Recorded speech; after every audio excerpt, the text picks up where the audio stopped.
नमः शिवाय। जय भोलेनाथ। ओम श्री हनुमते नमः। आप सभी का हमारे YouTube चैनल पर हार्दिक स्वागत है। आज हम आपको सुना रहे हैं हनुमान जी की बड़ी ही रोचक कथा। इस कथा को श्रद्धा भाव से पूरा अवश्य सुनिएगा। तो प्रेम से बोले हनुमान जी महाराज की जय हो। एक बार की बात है, एक पंडित जी थे। अपने घर के बगल में एक राम जानकी मंदिर में वो पुजारी थे। पंडित जी आर्थिक रूप से कमजोर थे। मंदिर में हर मंगलवार शनिवार को राम कथा सुनाते थे। उनकी राम कथा सुनने को गांव से दूर दूर से लोग आते थे।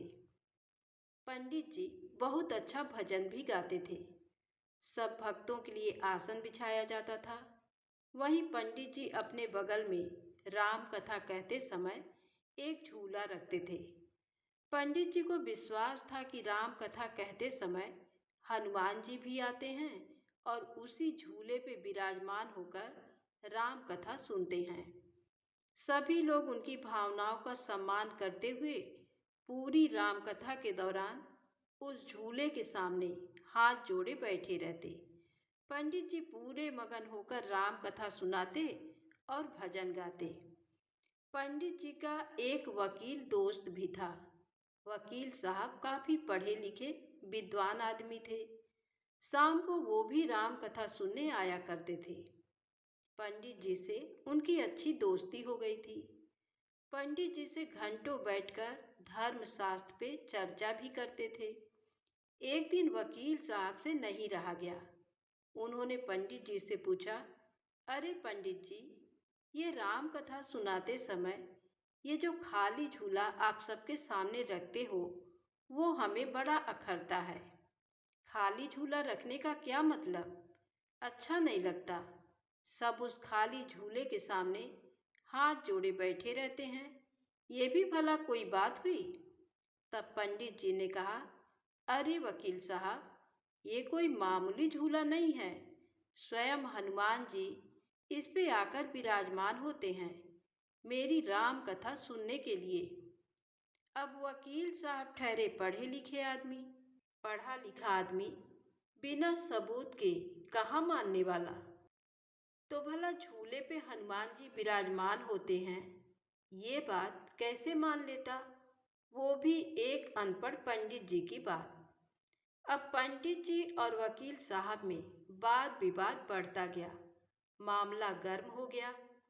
वकील साहब अड़े रहे कि अब यदि झूला वहां से नहीं हटा तो हमारी दोस्ती खत्म हो जाएगी। अब इधर पंडित जी भी अड़े रहे अपने विश्वास पे। पंडित जी को विश्वास था कि राम कथा कहते समय हनुमान जी भी आते हैं और उसी झूले पे विराजमान होकर राम कथा सुनते हैं।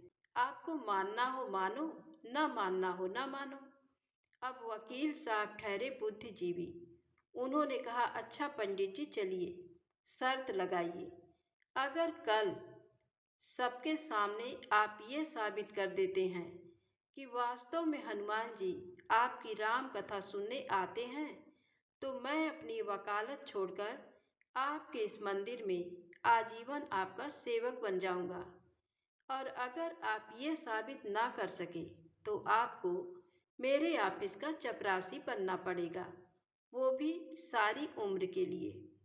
पंडित जी ने बिना कुछ सोचे समझे वकील साहब की शर्त मान ली। वकील साहब मन ही मन अपनी बुद्धिमानी पे मुस्कुराते हुए वहां से चले गए। अब पंडित जी घर आए और लगे रोने। हे मेरे ईश्वर, ये मैंने क्या कर दिया? मैंने शर्त तो लगा ली, अब प्रभु साक्षात कैसे आएंगे? कैसे मैं वकील साहब और गांव वालों को साबित करूंगा? रात भर इसी चिंता में खाना न खाए और रोते रहे। हनुमान जी से प्रार्थना करते रहे कि हे संकट मोचन, मेरे ऊपर कृपा करो। बस इज्जत के सिवा कुछ नहीं है मेरे पास।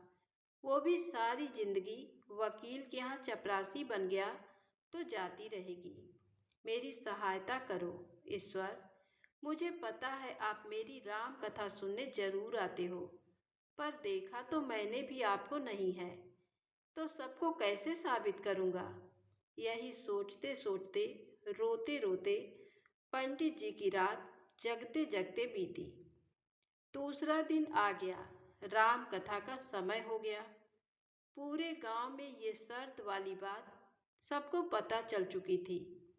दूर दूर से हजारों लोग आज राम कथा सुनने आए थे, खासकर ये देखने कि पंडित जी आज तो वकील साहब के पुणे जाल में फंस गए।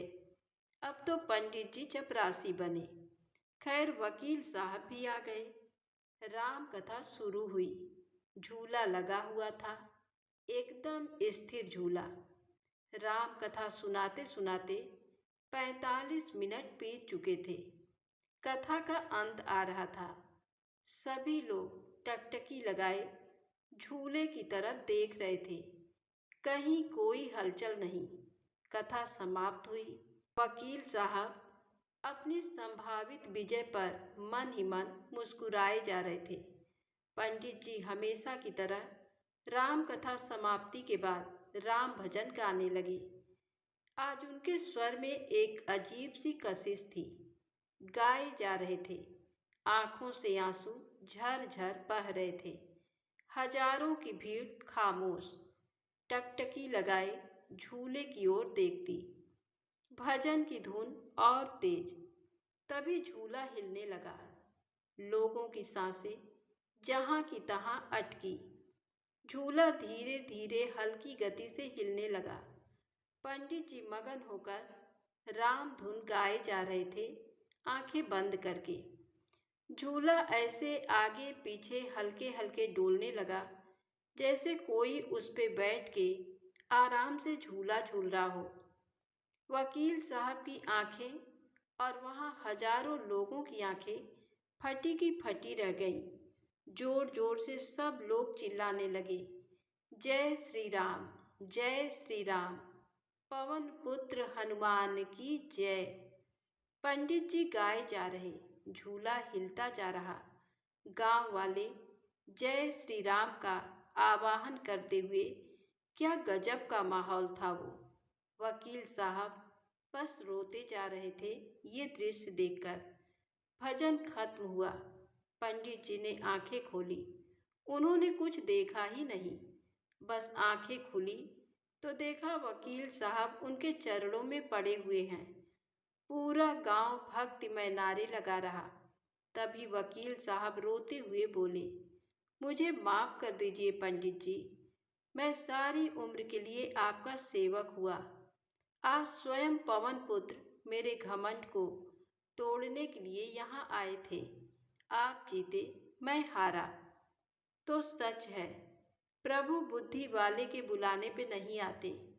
वो तो सिर्फ उसके लिए आते हैं जो निष्कपट है, सरल है, जिसके पास सिर्फ और सिर्फ प्रभु का सहारा है। तो प्रेम से बोलें, हनुमान जी महाराज की जय हो।